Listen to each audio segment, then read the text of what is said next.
여보, 이 사람이 내 아내야. 남편이 제 옆에서 다른 여자의 허리를 감싸며 말했습니다. 공항 게이트 앞 5년 만에 돌아온 남편의 첫마디가 그거였어요. 제 손에는 꽃다발이 들려 있었습니다. 5년이었어요.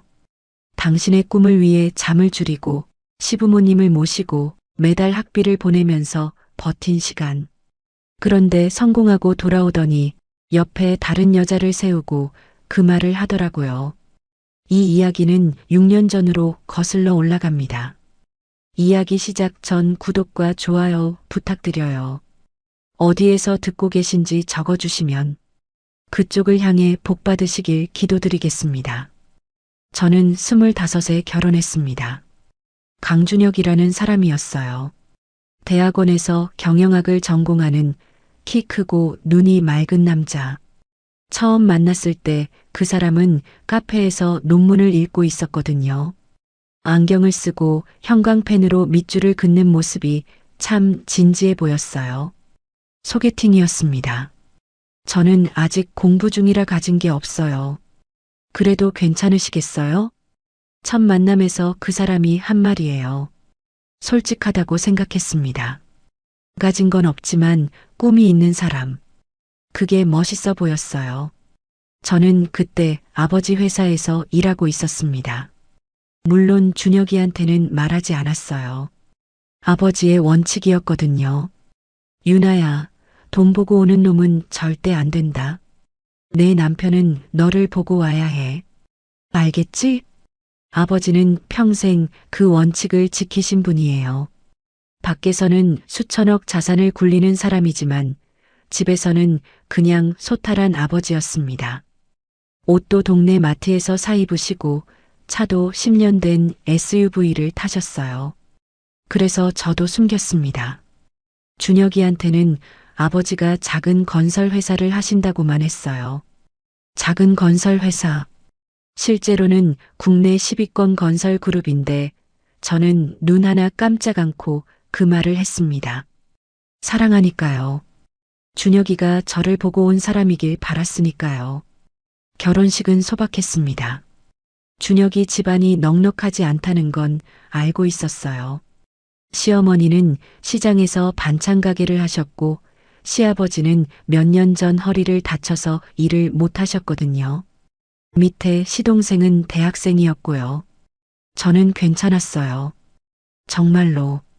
돈이 중요한 게 아니라 사람이 중요하다고 생각했으니까. 신혼은 짧았습니다. 결혼하고 석 달쯤 됐을 때 준혁이가 조심스럽게 말을 꺼냈어요. 유나, 나 솔직히 말할 게 있어. 식탁 앞에 마주 앉아서 밥도 안 먹고 수저만 만지작거리더라고요. 손이 떨리는 게 보였습니다. 미국에서 박사과정을 할 수 있는 기회가 왔어. 지도 교수님이 추천서를 써주신대. 심장이 쿵 내려앉았어요. 근데 최소 5년이야. 학비도 비싸고. 지금 우리 형편에는 준혁이가 말끝을 흐렸습니다. 고개를 떨구고 저를 못 바라보더라고요. 저는 그 모습을 가만히 봤어요. 꿈을 말하면서도 미안해하는 사람. 가진 게 없어서 부끄러워하는 사람. 제가 먼저 말했습니다. 나는 여기서 기다릴게. 준혁이가 고개를 들었어요. 눈이 빨갛게 되어 있었습니다. 학비는 내가 알아서 할게. 걱정하지 마. 어떻게? 유나, 그 돈이 얼마인데. 방법은 내가 찾을게. 당신은 공부만 해. 그날 밤 저는 아버지에게 전화했습니다. 아빠, 부탁이 하나 있어요. 전화기 너머로 아버지의 한숨이 들렸어요. 저는 그 한숨의 의미를 알면서도 말을 이었습니다. 준혁이 유학비 좀 도와주세요. 대신 절대 비밀로 해주셔야 해요. 준혁이한테도 시댁에도. 아버지가 한참 동안 아무 말씀을 안 하셨어요. 그리고 낮은 목소리로 물으셨습니다. 유나야, 그 남자 진짜 너만 보고 사는 거 맞냐? 네, 아빠. 준혁이는 달라요. 저를 진심으로 사랑해요. 그래. 내가 그렇다면 믿어보마. 아버지가 천천히 말씀하셨습니다. 하지만 기억해. 내가 힘들면 언제든 아빠한테 와. 그리고 그 남자가 내 딸 울리는 날에는 아빠, 그런 일은 없을 거예요. 저는 웃으면서 끊었어요. 그때는 정말로 그렇게 믿었거든요. 출국 날이었습니다. 인천공항 3층 출발 로비. 준혁이가 캐리어 하나 달랑 들고 서 있었어요. 양복도 아니고 그냥 청바지에 잠바 차림이었습니다. 가난한 유학생의 출발이었어요. 고마워, 유나. 준혁이가 저를 안았습니다. 세게 안았어요. 등을 두드리는 손이 떨리고 있었습니다. 꼭 성공해서 돌아올게. 그때까지만 참아줘. 참는 거 아니야. 기다리는 거지. 저는 웃으며 말했어요. 울지 않으려고 입술을 꽉 깨물었습니다. 준혁이가 게이트 안으로 들어갔어요. 한 번, 두 번, 세 번을 돌아봤습니다. 저는 그때마다 손을 흔들었어요. 사라질 때까지 흔들었습니다. 돌아서는데 눈물이 쏟아졌어요. 참았던 게 한꺼번에 터졌거든요. 5년이 길다는 건 알았어요. 하지만 그때의 저는 몰랐습니다. 5년이 끝났을 때 제 앞에 서 있는 사람이 오늘 떠난 그 사람이 아닐 거라는 걸. 준혁이가 떠나고 첫 번째 겨울이 왔습니다. 혼자 사는 건 생각보다 조용했어요. 아침에 일어나면 옆자리가 비어 있고 저녁에 들어오면 불이 꺼져 있고 밥을 혼자 먹는 게 이렇게 쓸쓸한 건지 그때 처음 알았습니다. 하지만 쓸쓸해할 시간도 없었어요. 시어머니 가게가 문제였거든요. 반찬 가게가 적자였습니다. 시어머니는 장사 수완이 있는 분이 아니었어요. 반찬 맛은 좋았는데 재료비 계산을 안 하시는 거예요. 팔면 팔수록 미치는 구조였습니다. 애미야, 이번 달도 좀 모자란다. 시어머니가 조심스럽게 말씀하셨어요. 처음에는 정말 조심스러웠습니다. 나중에는 당연해졌지만요.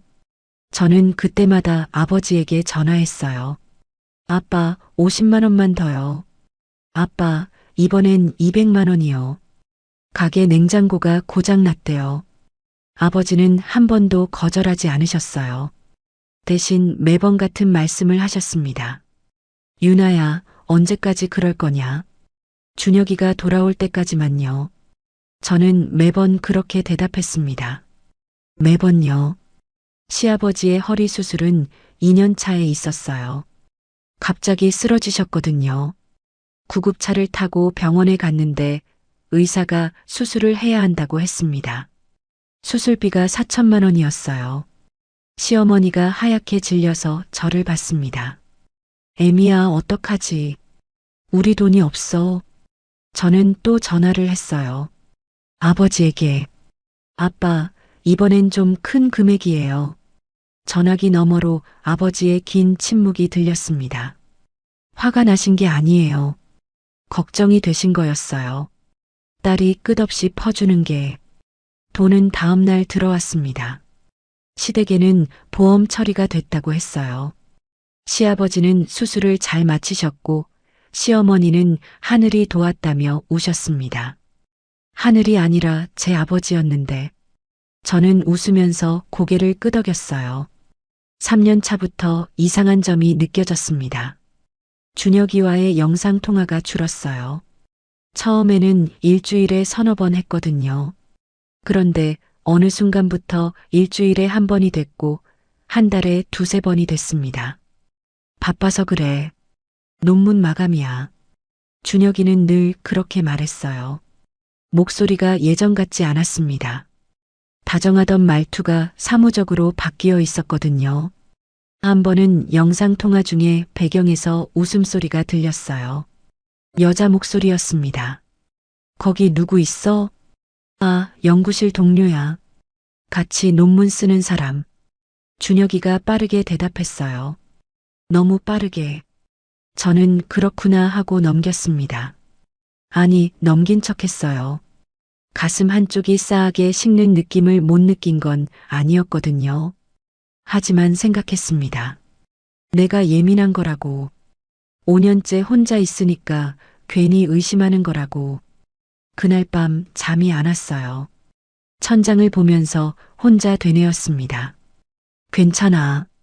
조금만 더 참으면 돼. 4년 차에 시동생 태준이가 대학원에 들어갔습니다. 등록금이 한 학기에 750만 원이었어요. 형수님, 죄송합니다. 형이 돌아오면 제가 꼭 갚을게요. 태준이가 고개를 숙이며 말했어요. 시댁 식구 중에 유일하게 미안해하는 사람이었습니다. 괜찮아, 태준아. 공부 열심히 해.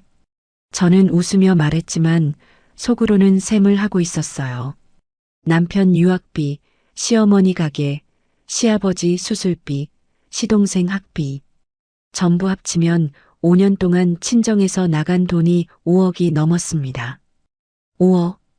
그 돈을 저는 아르바이트와 대출과 보험과 장학금이라는 말로 포장했어요. 아무도 의심하지 않았습니다. 아무도 이 돈이 어디서 나오지? 라고 묻지 않았어요. 묻고 싶지 않았겠죠. 편하니까. 유나의 독백이 아니라 사실이었습니다.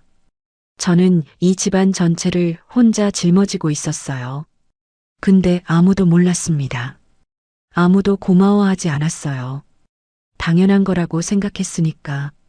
5년 차 끝 봄이었습니다. 전화가 왔어요. 준혁이었습니다.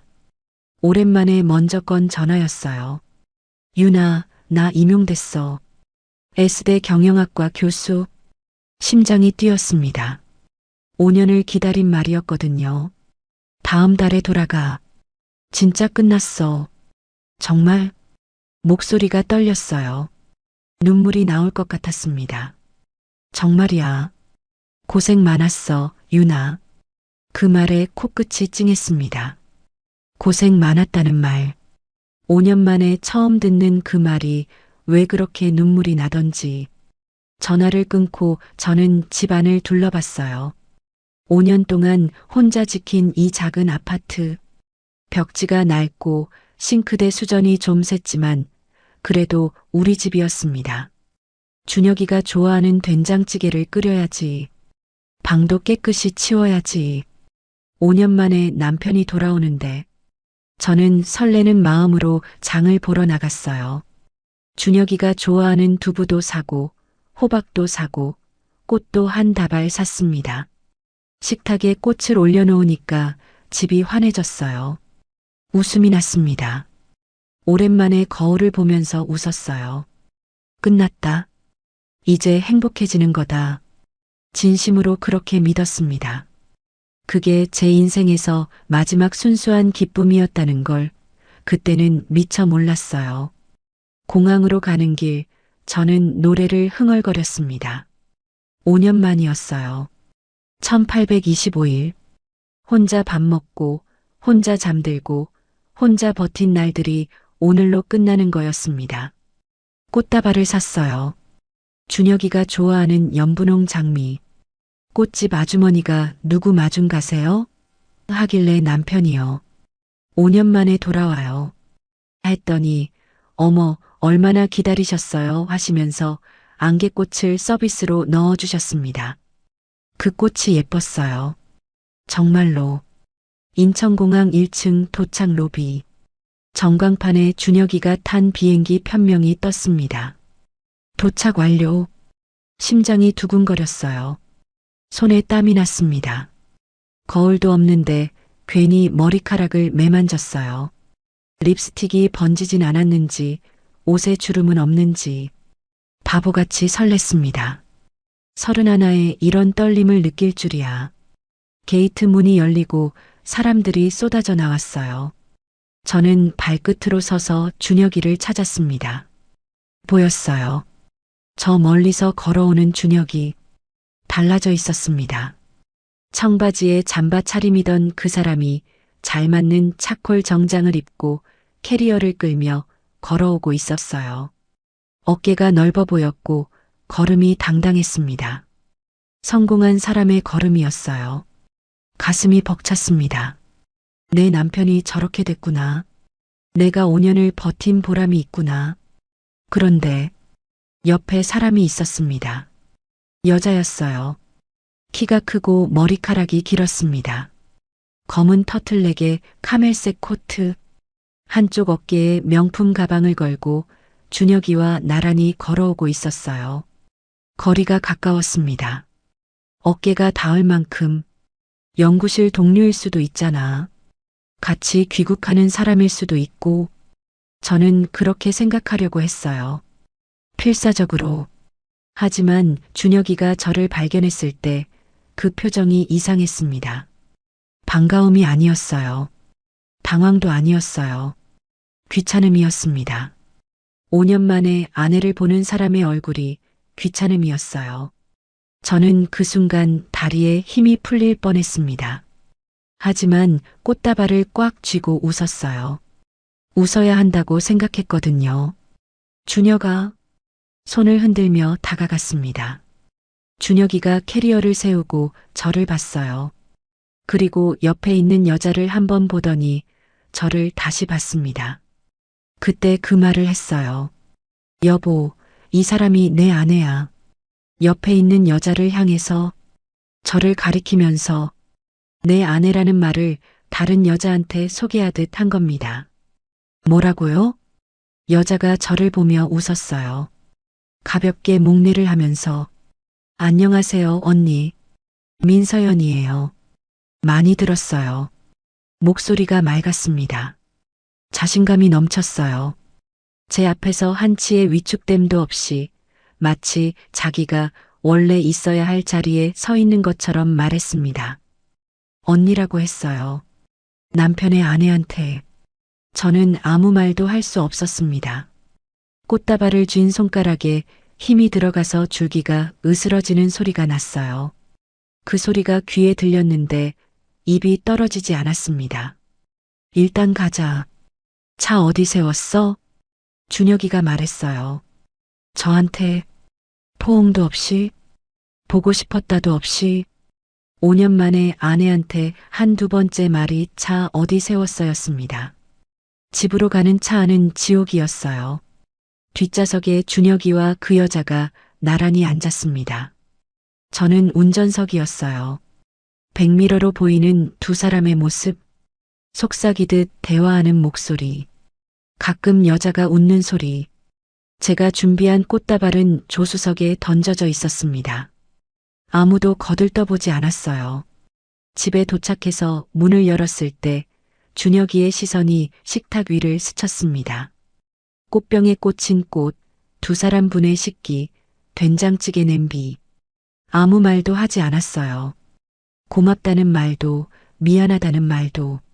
서연이가 거실을 둘러보더니 작게 웃었습니다. 비웃음인지 미소인지 구분이 안 됐어요. 하지만 저는 알 수 있었습니다. 그게 어떤 종류의 웃음인지.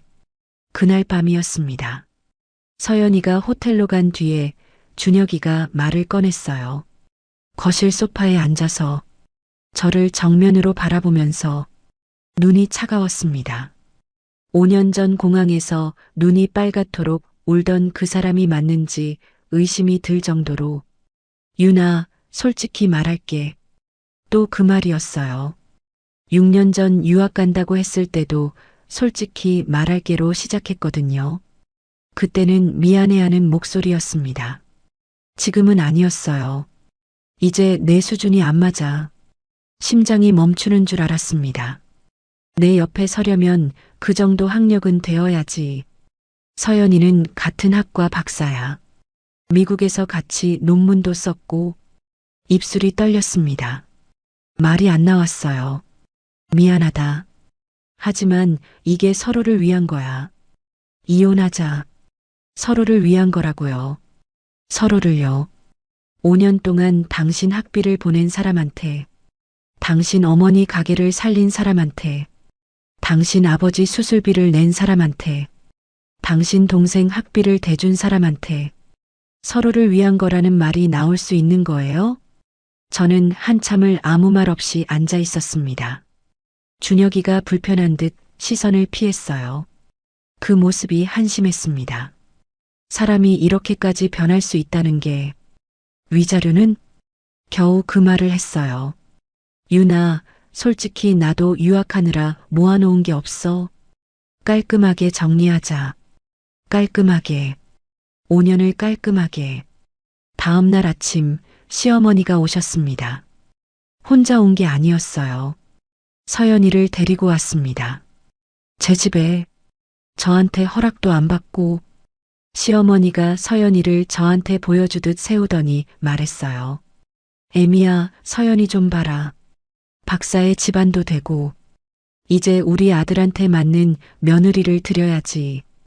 그 말을 듣는데 웃음이 나왔습니다. 진짜로 너무 어이가 없어서. 시어머니는 계속했어요. 고생한 건 고맙지만 이제 갈 대로 가. 내 역할은 끝난 거야. 역할이요. 저는 이 집안에서 역할이었던 거예요. 사람이 아니라. 서연이가 옆에서 고개를 살짝 숙이며 말했습니다. 언니, 죄송해요. 이런 식으로 인사드리게 돼서. 죄송하다면서 왜 왔을까요? 진짜 미안하면 안 왔겠죠. 죄송하다는 말 뒤에 숨긴 웃음이 보였어요. 제가 바보는 아니거든요. 그날 밤 저는 방문을 잠그고 혼자 앉았습니다. 울지 않았어요. 신기하게도 눈물이 안 나왔습니다. 너무 아프면 눈물도 안 나온다는 게 사실이더라고요. 핸드폰을 꺼내 들었습니다. 아버지 번호가 화면에 떠 있었어요. 5년 동안 참았습니다. 아버지한테 힘들다는 말 한 번도 안 했어요. 돈만 부탁했지 울면서 전화한 적은 단 한 번도 없었습니다. 하지만 이제는 전화를 걸지 않았어요. 아직은. 대신 천장을 보면서 중얼거렸습니다. 수준이 안 맞는다고. 그래. 알겠어. 그럼 보여줄게. 진짜 수준이 뭔지. 다음 날 아침이었습니다. 해가 뜨기 전에 눈이 떠졌어요. 밤새 잠을 못 잤거든요. 아니, 정확히 말하면 잠을 안 잔 겁니다. 바닥에 앉아서 아침이 올 때까지 생각했어요. 5년. 학비 보내고, 시어머니 가게 살리고, 시아버지 수술비 내고, 시동생 학비 대고, 전부 합치면 5억이 넘는 돈. 전부 제 아버지가 내신 돈. 그 돈으로 성공한 남자가 저한테 한 말이 수준이 안 맞다였어요. 웃기지도 않았습니다. 화가 나는 것도 지나서 머릿속이 맑아졌어요. 차갑게 저는 일어나서 세수를 했습니다. 거울을 봤어요. 눈이 부어있지도 않았습니다. 울지 않았으니까 표정이 달라져 있었어요. 어제까지의 저와 오늘의 제가 다른 사람 같았습니다. 핸드폰을 들었어요. 아버지 번호를 눌렀습니다. 새벽 6시였어요. 아버지는 원래 새벽에 일어나시는 분이에요. 전화는 2번 울리고 받으셨습니다. 유나야, 이 시간에 웬일이냐? 아버지의 목소리는 평소와 같았어요. 낮고 단단하고 따뜻한 목소리. 저는 입을 열었습니다. 담담하게. 아빠, 저 이제 그만할게요. 전화기 너머로 침묵이 흘렀어요. 5초? 10초? 아버지가 숨을 들이쉬는 소리가 들렸습니다. 무슨 일이 있었냐? 준혁이가 다른 여자를 데리고 왔어요. 이혼하자고 했어요. 수준이 안 맞는다고. 제 목소리는 떨리지 않았어요. 놀라울 만큼 차분했습니다. 아버지도 차분하셨어요. 화를 내실 줄 알았는데 안 그러셨어요. 대신 낮은 목소리로 한마디만 하셨습니다. 기다렸다. 그 한마디에 저는 숨이 멎는 줄 알았어요. 내 딸 고생시키는 건 더 못 봐. 5년을 참았다, 나도. 아버지도 참고 계셨던 거였어요. 딸이 고생하는 걸 알면서 딸의 선택을 존중하느라 5년을 참으신 거였습니다. 아빠, 목소리가 갈라졌어요. 밤새 안 나오던 눈물이 그제야 나왔습니다. 아버지 목소리를 듣는 순간 참았던 게 한꺼번에 무너졌어요. 울지 마라. 아버지가 말씀하셨어요. 그런데 아버지 목소리도 떨리고 계셨습니다. 내일부터 전부 끊는다. 하나도 안 남기고. 네. 그리고 유나야. 네. 집에 와. 내 방 그대로 있다. 그 말에 저는 입을 틀어막고 울었습니다. 소리가 날까봐. 준혁이가 들을까봐. 5년 동안 시댁에서 며느리 노릇을 했지만 저한테 집에 와라고 말해준 사람은 아버지뿐이었거든요. 그날부터 도미노가 시작됐습니다. 아버지는 말씀하신 대로 하셨어요. 하나도 안 남기고 감정 없이 사업하는 사람의 정확함으로. 첫째 주 시어머니에게 우편물이 하나 도착했습니다. 임대차 계약 해지 통보서, 시댁이 살고 있는 아파트, 월세가 유난히 쌌거든요. 같은 평수 시세의 절반도 안 되는 금액이었어요. 시어머니는 운 좋게 싼 집을 구했다고 생각했지만 그 건물의 주인은 제 아버지였습니다. 시어머니가 전화를 하셨어요. 저한테가 아니라 부동산에. 이게 무슨 소리야? 월세를 꼬박꼬박 냈는데 왜 나가라는 거야? 부동산 중개사의 대답은 간단했습니다. 건물주 측에서 계약 갱신을 하지 않겠다고 합니다. 3개월 내 퇴거 부탁드립니다. 시어머니가 부들부들 떨면서 준혁이한테 전화했어요. 준혁아, 집에서 나가래. 갑자기 나가래. 둘째 주 반찬 가게에 문제가 생겼어요. 단골 거래처 3곳에서 동시에 납품 중단 통보가 왔습니다. 제일 큰 거래처인 K식품, 그 다음 대형마트 납품, 그리고 단체급식 납품. 전부 끊겼어요. 시어머니가 발을 동동 구르며 거래처에 전화했지만 돌아오는 대답은 같았습니다. 죄송합니다, 사장님. 본사 방침이 바뀌었습니다. 시어머니는 몰랐어요. 그 거래처들이 전부 아버지 그룹의 계열사 납품 라인이라는 걸. 반찬가게 초기 자본금 5천만 원도 제가 아버지에게 부탁해서 나간 돈이었다는 걸. 가게 앞에서 시어머니가 주저앉으셨다고 시동생한테 들었어요. 셋째 주 시동생 태준이에게 학교에서 연락이 왔습니다. 강태준 씨 장학금 심사 결과 내년도 장학금 지급이 취소되었습니다. 태준이가 놀라서 학과 사무실에 물어봤어요. 서동진 교육재단 장학금이 올해부터 기준이 바뀌었대요. 서동진. 재단 이름이 서동진이에요. 태준이는 그 순간 뭔가 느꼈을 겁니다. 형수의 성이 서씨라는 것. 서동진 재단. 그리고 갑자기 끊긴 모든 것들. 태준이가 준혁이에게 전화했어요. 형, 이거 다 형수님 때문인 것 같아. 준혁이의 대답은 이랬습니다. 뭐, 유나가 뭘 할 수 있어? 그 애는 아무것도 없잖아. 태준이가 조용히 말했어요. 형수님네 집이 그냥 집이 아닌 것 같아. 서동진 재단, 형수님 성이 서시잖아. 준혁이가 전화기 너머로 웃었습니다. 비웃음이었어요. 말도 안 되는 소리 하지 마. 유나네는 작은 건설 회사야. 내가 결혼할 때 확인했어. 태준이는 더 이상 말하지 않았어요. 하지만 표정은 달랐을 겁니다. 형이 틀렸다는 걸 이미 느끼고 있었으니까요. 넷째 주 준혁이가 대학에서 이상한 소식을 들었습니다. 학과 행정실 직원이 복도에서 그를 불러 세웠어요. 강 교수님, 혹시 서동진 경영관 아시죠? 그 건물이요? 당연히 알죠. 제 연구실이 거기 있는데 기부자 측에서 기부금 재검토 요청이 들어왔대요. 경영관 운영비 지원을 축소할 수도 있다고. 준혁이의 표정이 굳었습니다. 서동진이라고요? 그 건물 기부자가 누군데요? 서동진 건설 그룹 회장님이요. 우리 학교 최대 기부자시잖아요. 교수님도 아시잖아요. 이 사진에도 계신 분. 서동진 건설 그룹.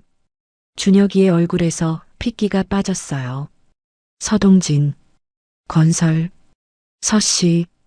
유나의 아버지가 작은 건설 회사를 한다고 했었지. 작은 건설 회사. 서동진 그룹이면 국내 10위권 건설사 아닌가요? 직원이 고개를 끄덕였습니다. 준혁이가 복도에 서서 움직이지 못했어요. 머릿속에서 퍼즐이 맞춰지고 있었을 겁니다. 아파트, 가게, 학비, 수술비, 그리고 이 건물. 전부 한 사람에게서 나온 거였다는 걸.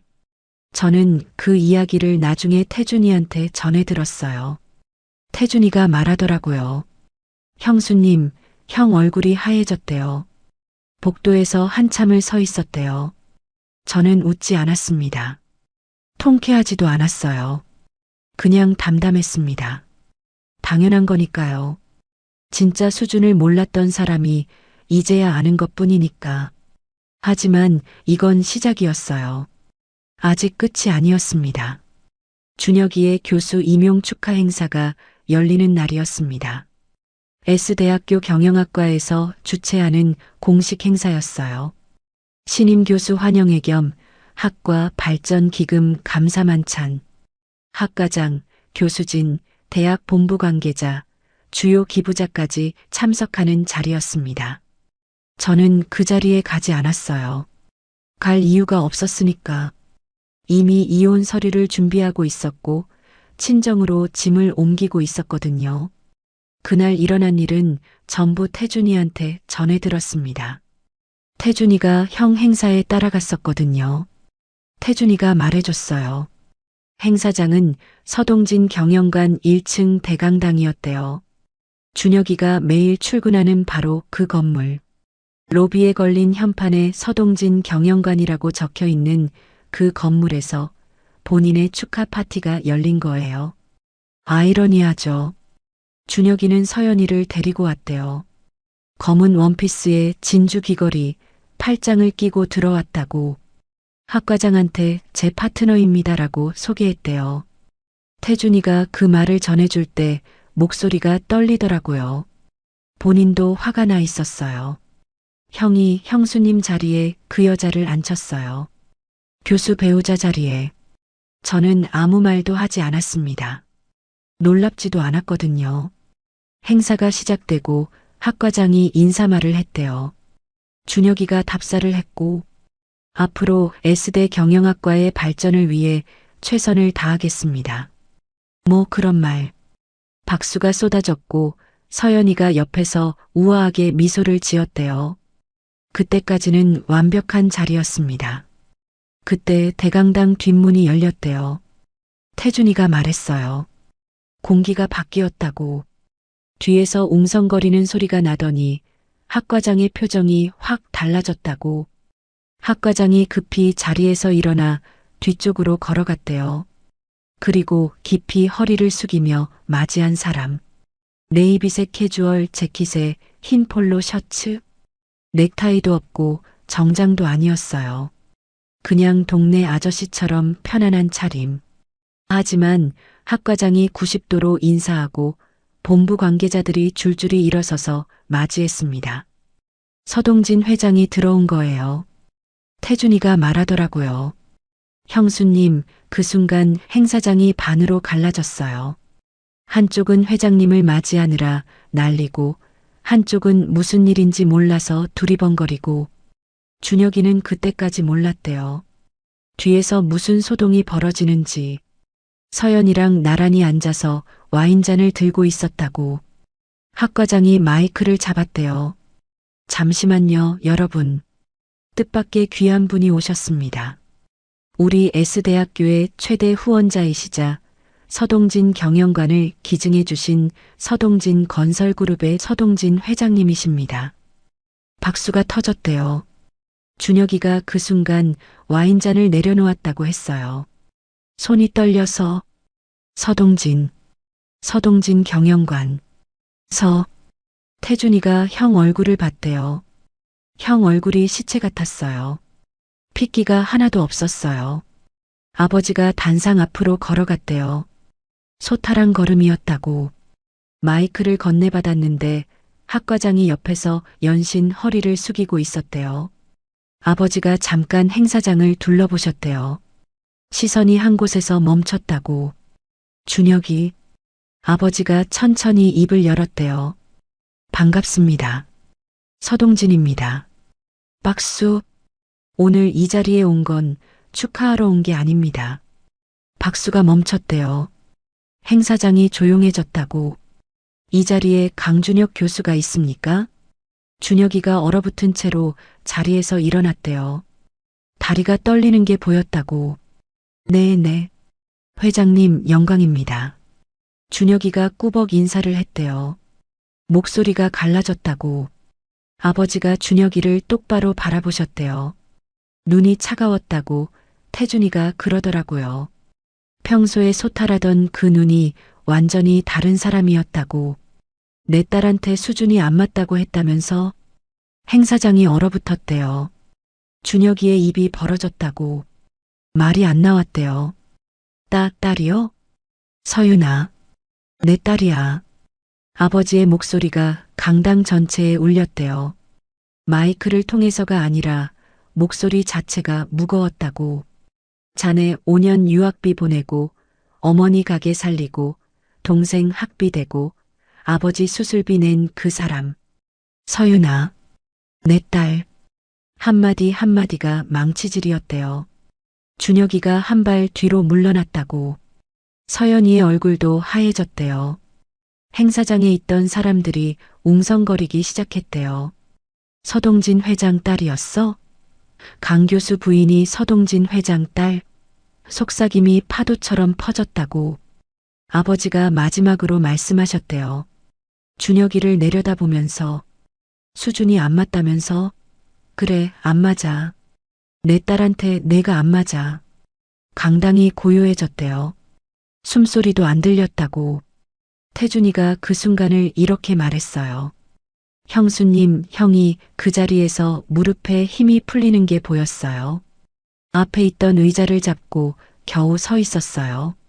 아버지는 그 말만 하고 돌아서셨대요. 더 이상 준혁이를 쳐다보지도 않으셨다고. 할 말은 끝났다는 듯이. 행사는 사실상 끝났습니다. 분위기가 완전히 깨졌으니까. 학과장이 허둥대며 잠시 쉬는 시간을 갖겠습니다 했지만 아무도 자리에 앉아있지 않았대요. 서연이가 먼저 움직였다고. 준혁이 옆에서 슬그머니 가방을 챙기더래요. 준혁이가 서연이 손을 잡으려 했대요. 서연아, 잠깐만. 준혁 씨, 미안한데 저 이제 가볼게요. 지금 나한테 이러면 안 되지. 서연아. 준혁이 목소리가 떨렸대요. 매달리는 목소리였다고. 5년 전 저한테 성공해서 돌아올게라고 하던 그 당당한 목소리가 아니었어요. 서연이가 준혁이를 보면서 말했대요. 저는 교수 강준혁이 좋았던 거예요. 이건 제가 감당할 수 있는 게 아니에요. 그리고 돌아서서 나갔대요. 뒤도 안 돌아보고.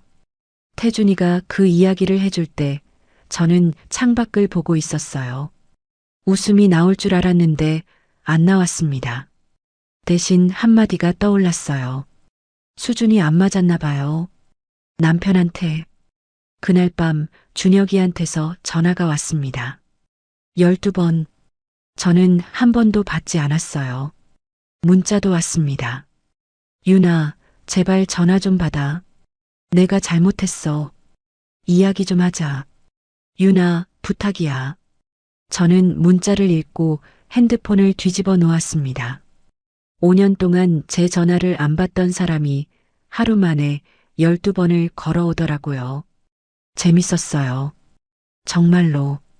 시어머니한테도 전화가 갔대요. 아파트 최종 퇴거 확정, 반찬 가게 임대 계약 해지. 시어머니가 전화기를 잡고 주저앉으셨대요. 태준이가 부축했다고. 저는 그 이야기를 듣고도 마음이 흔들리지 않았어요. 냉정한 게 아니라 이미 할 만큼 했으니까요. 5년 동안 충분히. 친정 아버지 집 제 방에 누워서 천장을 봤습니다. 10년 전이나 지금이나 똑같은 천장이었어요. 형광등에 먼지가 쌓여 있었고 벽에는 대학 때 붙여놓은 사진이 아직 있었습니다. 아버지가 노크를 하셨어요. 방문을 열고 고개만 내밀어서 물으셨습니다. 밥 먹었냐? 아직이요. 내려와. 된장찌개 끓여놨다. 그 말에 눈물이 났어요. 며칠째 안 나오던 눈물이. 준혁이한테 된장찌개를 끓여놓고 기다리던 날이 떠올랐거든요. 아무도 먹지 않은 그 찌개. 하지만 아버지의 된장찌개는 달랐습니다. 이건 저를 위한 거였으니까. 식탁에 앉으니까 아버지가 맞은편에 앉으셨어요. 아무 말씀 없이 밥을 퍼주셨습니다. 국도 떠주시고, 아빠, 응, 고마워요. 아버지가 저를 보시더니 가만히 웃으셨어요. 눈가가 붉어져 있었습니다. 밥 먹어. 그게 다였어요. 아버지는 원래 말이 적은 분이니까. 하지만 그 한마디에 5년치 외로움이 녹았습니다. 따뜻한 밥 한 그릇에 아버지의 된장찌개에 밥 먹어라는 그 말에 저는 밥을 먹으면서 울었어요. 소리 없이. 아버지도 아무 말씀 안 하시고 그냥 드셨습니다. 그게 우리 부녀의 방식이었으니까요. 이혼 서류에 도장을 찍은 날은 맑았습니다. 구청 민원실 플라스틱 의자에 나란히 앉았어요. 준혁이와 저. 마지막으로 나란히 앉는 자리였습니다. 준혁이가 먼저 도장을 찍었어요. 손이 떨리더라고요. 저한테 서류를 밀었는데 고개를 들지 못했습니다. 유나. 네. 한 번만 기회를 줘. 내가 잘못했어. 다 내가 잘못한 거야. 목소리가 갈라져 있었어요. 눈이 빨갛게 충혈되어 있었습니다. 6년 전 유학 간다고 미안해하던 그 눈이었어요. 그때는 그 눈이 진심이라고 믿었습니다. 지금은 모르겠더라고요. 진심인지 겁이 난 건지. 저는 도장을 들었습니다. 잠깐 멈췄어요. 1초, 2초. 준혁이가 저를 봤습니다. 뭔가 기대하는 눈이었어요. 혹시 마음이 바뀌지 않을까 하는. 찍었습니다. 깔끔하게. 수준이 안 맞으니까요. 당신 말이 맞았어요. 준혁이의 얼굴이 무너졌어요. 제가 저 말을 할 줄은 몰랐나 봅니다. 자기가 했던 말이 돌아온 건데 자기가 들으니까 견딜 수 없었나 봐요. 사람이 한 말은 결국 돌아오는 거더라고요. 저는 자리에서 일어났습니다. 뒤돌아보지 않았어요. 준혁이가 뒤에서 울었습니다. 구청 민원실에서 33 먹은 남자가 플라스틱 의자에 앉아서 울었어요. 저는 걸었습니다. 구청 문을 나서는데 바람이 불었어요. 가을바람이었습니다. 차갑지 않았어요. 오히려 시원했습니다. 6년 만에 처음으로 등이 가벼웠거든요. 시댁은 제가 지원을 끊은 뒤로 빠르게 무너졌습니다. 아파트에서 퇴거당하고 시어머니 친척 집에 얹혀 사셨어요. 반찬 가게는 폐업했습니다. 시어머니가 한 번은 저한테 전화를 하셨어요. 애미야, 아니 유나야, 내가 잘못했다. 제발 한 번만. 저는 조용히 말했습니다. 어머니, 저는 이제 어머니 며느리가 아닙니다. 전화를 끊었어요. 손이 떨리지 않았습니다. 시어머니가 무릎을 꿇으셨다는 이야기를 나중에 태준이한테 들었어요. 전화를 끊고 나서 부엌 바닥에 주저앉아 우셨다고. 내가 뭘 한 거냐 하면서 마음이 아프지 않았냐고요. 솔직히 말하면 조금은 아팠습니다. 5년 동안 매일 얼굴을 보던 사람이니까. 매일 아침 애미야 하고 부르던 목소리니까. 하지만 돌아갈 수는 없었어요. 고맙지만 갈 대로 가라고 한 사람한테 제가 다시 갈 데는 없었습니다. 서연이는 행사장에서 나간 뒤로 연락이 끊겼대요. 준혁이가 수십 번 전화했지만 받지 않았다고. 나중에 들은 이야기로는 서연이가 다른 교수한테 갔대요. 더 안정적인 사람한테. 준혁이 교수직도 흔들렸습니다. 아버지가 기부금을 바로 철회하지는 않으셨어요. 그건 학교와 학생들한테 피해가 가니까. 대신 서동진 경영관 명칭 변경을 요청하셨대요. 그것만으로도 학교 내부에서 준혁이의 입지는 끝이었어요. 서동진 회장의 사위를 벌인 교수라는 소문이 학교 전체에 퍼졌으니까. 준혁이가 결국 S대를 떠났다는 이야기를 들은 건 1년쯤 뒤였습니다. 지방대학으로 갔대요. 수준에 맞는 자리를 찾아서요. 태준이가 찾아온 건 이혼하고 2달쯤 됐을 때였어요. 친정 아버지 집 현관 앞에 서 있더라고요. 양손에 종이 가방을 들고 가을인데 얇은 재킷 하나만 입고 서 있었어요. 형수님, 태준아, 여기를 어떻게? 형수님 친정 주소는 알고 있었어요. 형한테 들은 적 있어서. 태준이가 고개를 숙였습니다. 깊이, 형수님 죄송합니다. 뭘? 알면서도 말 못한 거요. 형수님이 다 해주신 거 저는 알고 있었어요. 장학금이 어디서 나오는지도 대충 짐작하고 있었어요. 근데 형이 무서워서 어머니 눈치 때문에 아무 말도 못했어요. 태준이 눈이 빨갛게 되어 있었어요. 형수님 덕분에 제가 공부할 수 있었는데 그걸 알면서 형수님이 쫓겨나는 걸 보고만 있었어요. 저도 똑같은 거예요. 형이랑. 저는 한참을 아무 말 없이 봤습니다. 태준이가 울고 있었어요. 30도 안 된 애가 현관 앞에서 주먹으로 눈물을 닦고 있었습니다. 종이 가방 안에는 떡이 있었어요. 시장에서 파는 흰 송편. 시어머니가 명절마다 만들던 거랑 같은 모양이었습니다. 이건 뭐야? 어머니가 만든 건 아니에요. 제가 샀어요. 형수님이 좋아했잖아요. 코끝이 찡했습니다. 태준아. 네. 너만은 알아줘서 고마워. 태준이가 울먹이면서 고개를 끄덕였어요. 저도 울었습니다. 시댁이라는 이름 아래 5년을 보내면서 진심으로 미안해하는 사람은 이해 하나뿐이었구나. 그걸 알았을 때 슬프면서도 감사했어요. 3년이 지났습니다. 저는 친정의 도움을 받지 않았어요. 아버지가 회사 와서 일해라 하셨지만 저는 거절했습니다. 아빠, 이제 제가 서동진의 딸이 아니라 서윤아로 살게요. 아버지가 한참 저를 보시더니 피식 웃으셨어요. 됐다. 내 맘대로 해라. 그게 아버지의 허락이었습니다. 저는 작은 컨설팅 회사를 차렸어요. 건설 쪽 경험이 있으니까 부동산 컨설팅으로 시작했습니다. 처음에는 직원이 저 포함 3명이었어요. 사무실도 고시원만 한 곳이었고요. 힘들었냐고요? 힘들었죠. 하지만 시댁 뒷바라지보다는 안 힘들었습니다. 적어도 이건 제 이름으로 하는 거니까. 3년 만에 직원이 25명이 됐어요.